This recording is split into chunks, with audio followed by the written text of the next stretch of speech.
Welcome to this month's episode of Chamber TV. Today we'll talk with Angela Blair, Community Health Educator at the Frederick County Health Department.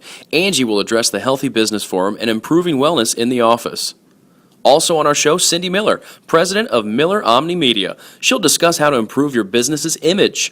Our third season continues with episode 30, hosted by Lauren Hagan and Jon-Mikel Bailey. Welcome to episode 30. I'm Lauren Hagan here with my co-host, Jon-Mikel Bailey. Hello and welcome back. If you're watching online, you've already found our YouTube channel. We're also posting on our Tumblr blog. You can see photos, videos, and other updates at frederickchamber.tv. Yep, and on our community blog, Positively Frederick, it's a place where people can share stories about positive things that happen to them in Frederick County. In March, the Rotary Club of Frederick hosted their annual Leprechaun Luau.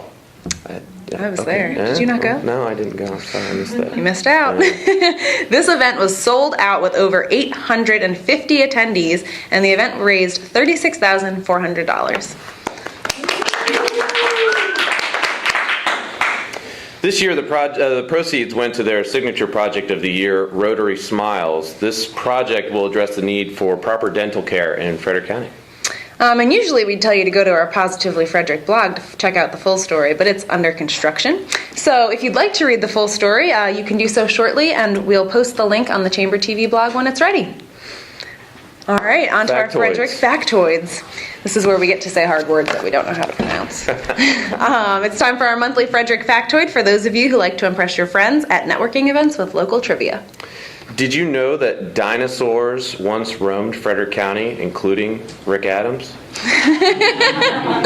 It's true, not the part about Rick Adams, but in 1988, Dr. Peter Kranz, a paleontologist and authority on Maryland dinosaurs, uncovered a dinosaur footprint fossil in Emmitsburg. The footprint is about 4 inches wide, same as Rick, and shows that the creature had 3 toes, also Rick. Kranz believes that the print is most likely from a prosauropod, which is about 5 feet long from head to tail. Same as Rick. Later that year, Kranz worked with the state of Maryland to make the Astrodon johnstoni, which is in the same family as the prosauropod, the official state dinosaur. Let's just take a moment and congratulate ourselves for nailing all those words. This month's factoid was brought to you by the Historical Society of Frederick County. Stay tuned for our first special guest, Angela Blair, who will chat with us about the Healthy Business Forum and wellness in the office.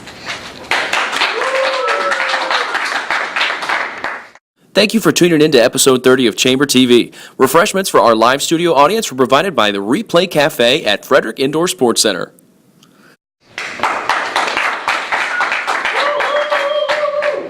Welcome back. The Healthy Business Forum is an annual event for small and mid-sized employers about how to build worksite wellness programs. This event is designed to help companies create wellness programs at their offices and to encourage employee participation. Our first guest is Angela Blair, the Community Health Educator at the Frederick County Health Department, which is one of the partners for the event. So please join me in welcoming Angie. All right. With authority. It was a good roll. All right. Thanks for joining us today, Angie. To begin, tell us why workplace wellness is so crucial. Well, I think my key message would be is that wellness is an investment in your business. Mm-hmm. The health of your business is tied to the health of your employees.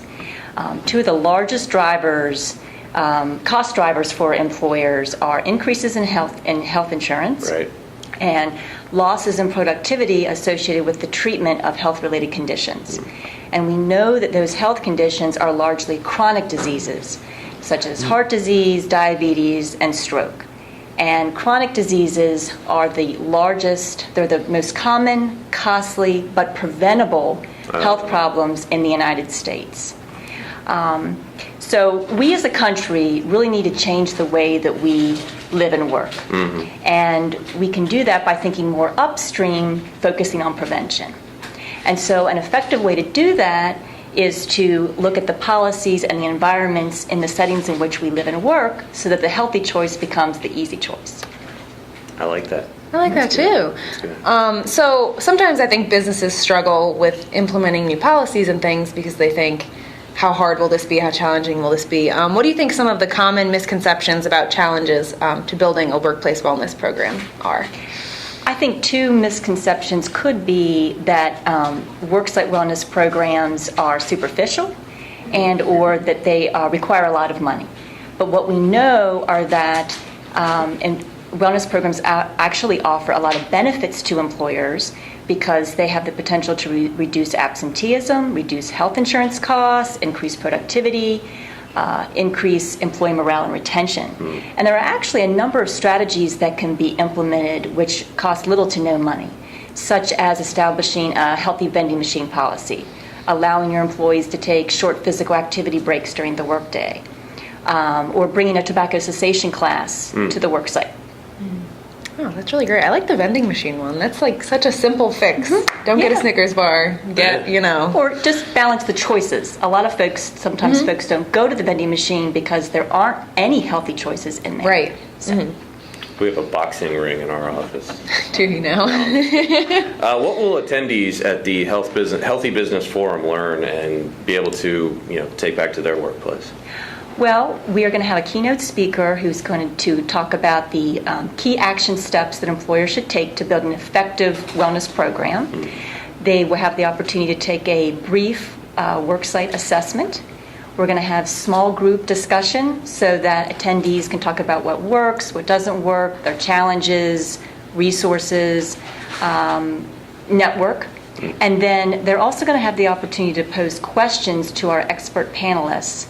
And those panelists have experience in worksite wellness, and one of the panelists is going to be an expert in health reform, which we know is a real topic of great interest to employers right now. Definitely.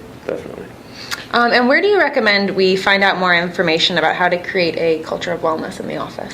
I would suggest that people visit the Chamber's website, their homepage. They have a link there to the Healthy Business Forum, so Good they can answer. register for the forum. We didn't tell her to say that. But it's all there. If you click on that, you can register for the forum, but there are also resources on their website about worksite wellness, including a toolkit that the Chamber's Wellness Committee put together, which is full of very reliable resources. It's kind of one-stop shopping, and we're going to have hard copies of that toolkit for those who register for the forum. Great. Awesome. Well, thank you very much, Angie. Appreciate it. If you'd like to learn, give her a hand. If you'd like to learn more about the Healthy Business Forum and discover tips on improving wellness in the office, you can find some helpful links on our blog at frederickchamber.tv. Absolutely, and we're going to roll you out. Okay. All right. Thank you. All right. I can never get used to this high-tech set. All right, let's talk about member-to-member spotlights. One great benefit of Chamber membership, and there are many, but one is exclusive member-to-member discounts. Not only are you saving money, but you're supporting local businesses as well. This month we have specials from Adcom Digital and More Wealth Incorporated.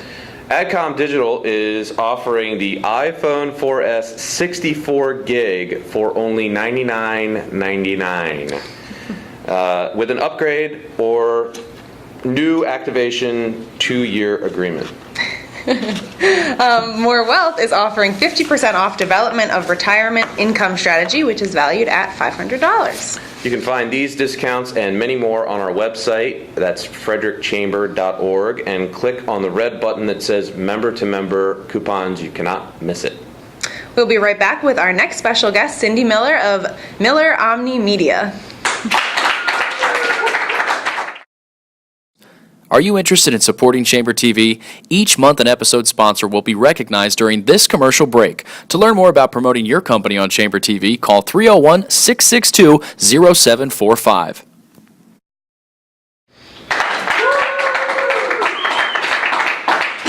A lot of men in the audience today. Welcome back. Our next guest is Cynthia Miller, the president and founder of Miller.Omni.Media, a small woman-owned business in Frederick that offers strategic communications, marketing, and media production services.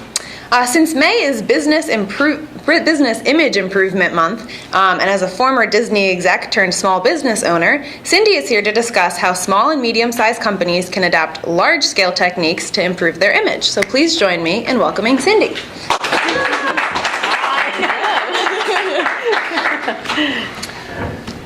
Good roll in. That was good. Was that a good one? Thank you. Yes. To start off, let's talk about the idea of branding your business. What is a business brand, and why should its creation be a top priority for every business, no matter what? Okay, well, actually, a business's brand is as simple as the look and feel of cotton.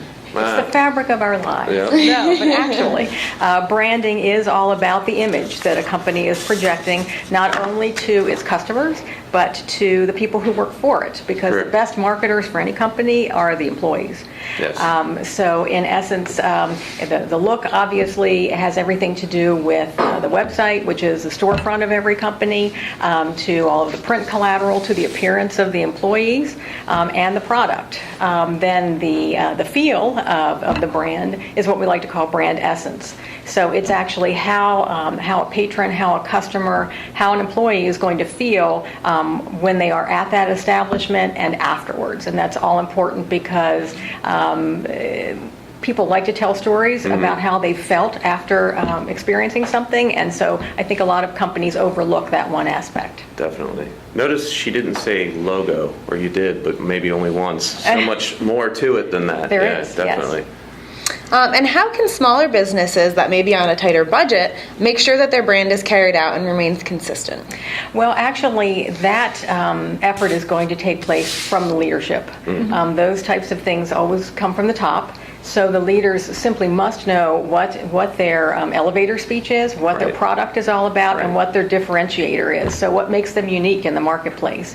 And then they are going to, in turn, have to instill in all of their employees and their customers, this is exactly who we are and what products we offer to you. So again, it's going to go back to that look and feel. But more so is the fact that without great leadership, constantly instilling in everyone, this is who we are and this is what we do, that brand is going to be lost. What are 3 marketing goals that really any business should strive for? Regardless of size or budget. Okay. Well, now we'll get back to your logo and brand There you issue, go. because that has to be foremost something that any new startup does. Because let's face it, if you don't have a website today, it's just not going to happen. So I can't instill enough in my particular clients. We have got to get you visible on the web. Secondly, you're going to have to print business cards. I'm an advocate of giving business cards to absolutely every employee, regardless of what their role is, because it instills in them a sense of pride. And again, as I have said, your best marketers are your employees. And talking about business cards, look, I brought a prop. But anyway, a lot of people forget that there's open real estate on the back. Yep. So, for instance, put your elevator speech back there. Mine is customized media to build, attract, educate, and retain your customers and workforce. So how simple is that to again say, oh, I heard about this company. Now, what is it that they do? And right there it is. And printing costs are so low these days that you just can't afford not to. Yes, and third is networking. Yeah. Any company can do that, and joining the chamber, getting out there and joining any organization where you can be front and center to actually advocate for your own company. Even if you're shy, there are ways to do it. And so again, that's one of the simplest things that an owner can do. However, I know it's one of the most time-consuming too. Sure. But I can't speak enough about how valuable that can be. Definitely.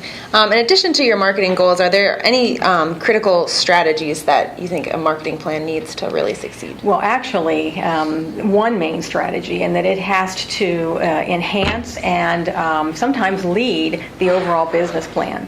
Oftentimes, business owners think that marketing is a side item. Or something after the thought. What they don't realize is that you have to have the marketing people at the strategy table. Yep. Because oftentimes the marketing plan will actually lead. And they also need to realize that any marketing campaign generally is not going to show any results in its first round of run. It's going to take 3 cycles in order for you to know if it's working or not. So again, another important reason to have that website, because you want to link everything back to the website so that you can measure the outcomes of every print campaign, every event that you're having. That's how you're going to find out if it's working or not. Did you and John conspire before this? Because he says that more often than he says his name. Goes back to your website and your blog. That's your right. website and your blog. I was just going to say that's probably, if you didn't take anything else from that, take what she just said. That was very, very key, Absolutely. very crucial. Thank you so much for joining us. Thanks for having me. And if you want to learn more tips about how to improve your company's image, we have posted fun and helpful links on the Frederick Chamber TV blog. Roll on. All right. Well, that wraps up Chamber TV, episode 30. As always, there is a lot going on at the Chamber, so make sure you check on the calendar on our website, frederickchamber.org, to see all of our upcoming events. There's some good ones on the way. We've posted links to all the topics we discussed today on our blog at frederickchamber.tv. Thanks for tuning into our 30th episode. That's insane. This month's show was made possible by the following volunteers and donors. Sean Morrissey is our fantastic announcer. Kelly Duncan, our former intern, is our awesome script writer. Lauren Hagan was the director, and she was That's why I boss people around so much. Paul Fry was our producer today, stand-in, woohoo! Nice, yeah. And the catering for our live studio audience at the final hour was provided by the Replay Cafe. You can find them over at Frederick Indoor Sports Center. Let's give them a round of applause. Thank you to everyone who's here, and thank you for tuning in. Join us in the live studio audience when we go on tour for the summer. We'll record our next episode on Friday, June 21st at 1 p.m. Between now and then, we'll see you around town and online at frederickchamber.tv.